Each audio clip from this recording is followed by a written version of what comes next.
बच्ची अगर घर वापस नहीं आई तो फिर कुछ तो मेरी बच्ची के साथ हुआ है। से अपराधियों का इंतजार करती हैं सलाखें। 8 साल की बच्ची के साथ दरिंदगी करने के लिए तैयार मोहम्मद इरशाद सफल नहीं होता। वो उस बच्ची के सिर को कूंच देता है और फिर मोहम्मद इरशाद उसको नज़दीक के एक विद्यालय में लेकर जाता है और वहीं पर सफ़ेद बोरी में ठूंस कर उसे फेंक देता है। विद्यालय खुलता है, जब बच्चे देखते हैं तो वो प्रिंसिपल को बताते हैं। प्रिंसिपल सूचना देता है, लेकिन परिवार ने जब उस बच्ची को भेजा रात के लगभग 6:45 बजे कि बेटा जाओ, घर में मच्छर परेशान कर रहे हैं, एक क्वाइल लेकर आओ दुकान से।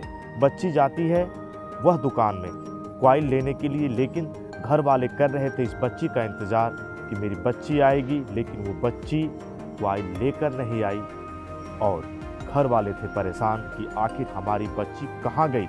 लेकिन ये सब कैद हो रहा था सीसीटीवी कैमरों में। बेखौफ था अपराधी। पुलिस ने जब इसको खंगाला के बाद पुलिस उसका करती है इनकाउंटर, उसके पैर में लगती है गोली। ये घटना है उत्तर प्रदेश के वाराणसी की। जब क्रिसमस सब लोग मना रहे थे, खुशियां मन रही थी, उसी दिन इस परिवार को ये नहीं पता था कि आज उसके ऊपर दुखों का पहाड़ टूट पड़ेगा। नमस्कार दोस्तों, मैं आप सबका सुशील तिवारी। आज मैं अपने YouTube चैनल से एक ऐसी कहानी आपको बता रहा हूँ जिसने भी सुना उसको विश्वास नहीं है। क्या कोई ऐसी हरकत कर सकता है? मानवता इतनी शर्मसार हो चुकी है, मानवता इतनी मर गई है कि छोटी बच्चियों के साथ लोग दरिंदगी कर रहे हैं। ये घटना उत्तर प्रदेश के वाराणसी की नहीं, 24 दिसंबर की घटना, जब शाम के 6:45 बजे एक परिवार सोने जा रहा था। परिवार भोजन करता है, लेकिन मच्छर जब उनको करते हैं परेशान तो वो अपनी बच्ची से कहते हैं कि बेटा पास के दुकान जाओ और दुकान से एक मच्छरों का क्वाइल लेकर आओ। क्वाइल को हम जलाएंगे, फिर हम चैन की नींद सो जाए। लेकिन उस परिवार को ये नहीं पता था कि 8 साल की इस मासूम को जो वो दुकान भेज रहे हैं, बाहर दरिंदा कर रहा था उसका इंतजार, और वह देख रहा था उस बच्ची को।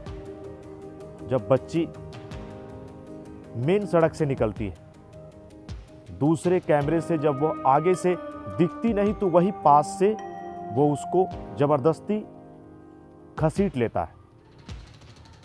बच्ची के साथ वह गलत कार्य करने का प्रयास करता है।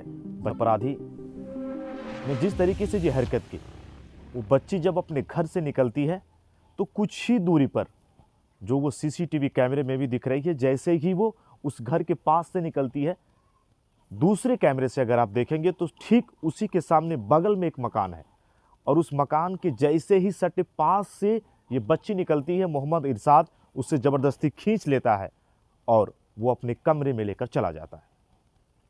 रात का समय है, कोई जान नहीं पाएगा, ठंड का समय है, लोग अपने घर से निकलते ज़रूर हैं, लेकिन लोग सोचते हैं कि सही समय पर आप वो अपने घर रहें, सुरक्षित रहें। लेकिन वही काल बन गया। अगर घर वालों को ये पता होता कि जो मच्छरों के क्वाइल के लिए मैं अपनी मासूम बच्ची को भेज रहा हूँ, ये हरकत होगी, तो कोई दूसरा जाता। कोई ये नहीं चाहेगा कि उसके घर वाले, उसके बच्चे इस तरीके से उन पर ये बीती। लेकिन आज घर वालों पे जो बीती है, एक मच्छर के क्वाइल के लिए उस बच्ची को घर से बाहर करना, उसके बाद चंद दूरी पर कर रहा था मोहम्मद इरशाद उस बच्ची का इंतजार। वह अपने मंसूबों में कामयाब नहीं होता। उसके बाद वो सोचता है कि बच्ची को ही मार दिया जाए। हड्डी पसली तक उस बच्ची की तो वो तोड़ देता है। 8 साल की वो बेसुध मासूम, उसे ये नहीं पता था कि जब घर वाले उसको कह रहे थे कि बेटा जाओ, घर से बाहर थोड़ा सा जाओ और एक क्वाइल लेकर आ जाओ, उस बच्ची को ये नहीं पता था इतनी छोटी सी बच्ची। मोहम्मद इरशाद को पुलिस ने पकड़ा और मोहम्मद इरशाद, उसके बाद पुलिस जांच में जुटती है, जांच टीम बनाई जाती है और एसओजी वाराणसी और लोकल की पुलिस उसमें करती है सहयोग। और उसको पुलिस जब धर दबोचने का करती है प्रयास, तो ऐसे अपराधी सोचते हैं कि वो यहाँ से कहीं दूर चले जाएं। उस बच्ची के हाथ पैर को तोड़ देता है उसके सिर को कूच देता है और फिर वह उस बच्ची को सफ़ेद बोरी में भरता है और सफ़ेद बोरी में भरने के बाद पास के नज़दीकी विद्यालय जाता है, उस बोरी को वहीं पर फेंक देता है। विद्यालय खुलता है, बच्चे जाते हैं, देखते हैं, चिल्लाते हैं कि आखिर ये क्या है। फिर वो प्रिंसिपल को बताते हैं कि सर यहाँ पे एक बोरी रखी गई। बच्चे उसको देखते हैं, फिर पुलिस को बुलाया जाता है। फिर पुलिस ये बताती है कि कुछ दिन पहले घटना के 16 घंटे के बाद पुलिस उसका इनकाउंटर करती है, वो पकड़ा जाता है मोहम्मद इरशाद। लेकिन पुलिस के पास जब उसके घर वाले जाते हैं और वो बताते हैं कि उनकी बच्ची कुछ सामान लेने के लिए गई थी, लेकिन वो अब तक घर वापस नहीं आई। मेरी बेटी कहाँ है, आप उसको ढूंढ दें, आपकी बहुत मेहरबानी होगी।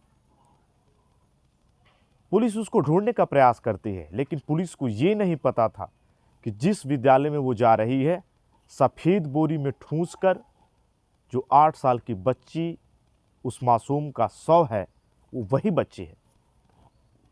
पुलिस देखती है, फिर सीसीटीवी फुटेज को पुलिस खंगालती है। सीसीटीवी फुटेज में ये साफ दिखता है कि वो बच्ची जा रही। 7:45 से 7:45 का ये समय है और इसी समय के बीच अपराधी अपने मंसूबे को करने के लिए आतुर है और उसी बीच में वो ये हरकत करता है और उसी में वो उस बच्ची को मार देता है। काशी जोन के गौरव बंसल डीजीपी ये बताते हैं कि अपराधी पुलिस से हाथापाई करता है और उसके पास से हथियार भी बरामद किए गए और वो बताते हैं कि ये घटना पुलिस के संज्ञान में थी। घर वालों ने रिपोर्ट दर्ज कराई थी, लेकिन पुलिस ने बदमाश को धर दबोचा। उन्होंने कहा फॉरेंसिक टीम एसओजी वाराणसी भी इस पर लगी थी और जब इसका पोस्टमार्टम हो जाएगा तो इसका भी खुलासा होगा। लेकिन ऐसे लोग ये बातें कर रहे थे कि इस बच्ची के साथ कुछ तो गलत हुआ। घर वाले को ये अंदेशा हो चुका था कि मेरी बच्ची अगर घर वापस नहीं आई तो फिर कुछ तो मेरी बच्ची के साथ हुआ है। लेकिन ये घटना वाराणसी के सूजापुर इलाके की है और वो पास में ही रहता था मोहम्मद इरशाद और उस बच्ची पर उसकी नज़र थी। लेकिन आज पुलिस के वो गिरफ्त में है, पुलिस के वो चंगुल से भाग नहीं पाया। लेकिन पुलिस ने मोहम्मद इरशाद को कर लिया है गिरफ्तार। ऐसे अपराधियों का इंतज़ार करती हैं सलाखें, ऐसे जुर्म जिसे शायद हम और आप कभी माफ़ नहीं करते। जिसने भी सुना वो था हैरान। इस तरीके की हरकत जो इसने की थी, ऐसा घृणित कार्य जिसकी मानव जीवन में आप कल्पना नहीं कर सकते। लेकिन आज लगातार ऐसी खबरें आती हैं, ऐसे लोग वारदात को अंजाम देते हैं। ऐसे अपराधियों को जेल के अंदर ही होना चाहिए। क्राइम की खबरों के लिए आप हमारे साथ बने रहें। बताइएगा मेरा वीडियो आपको कैसा लगा। जय हिंद।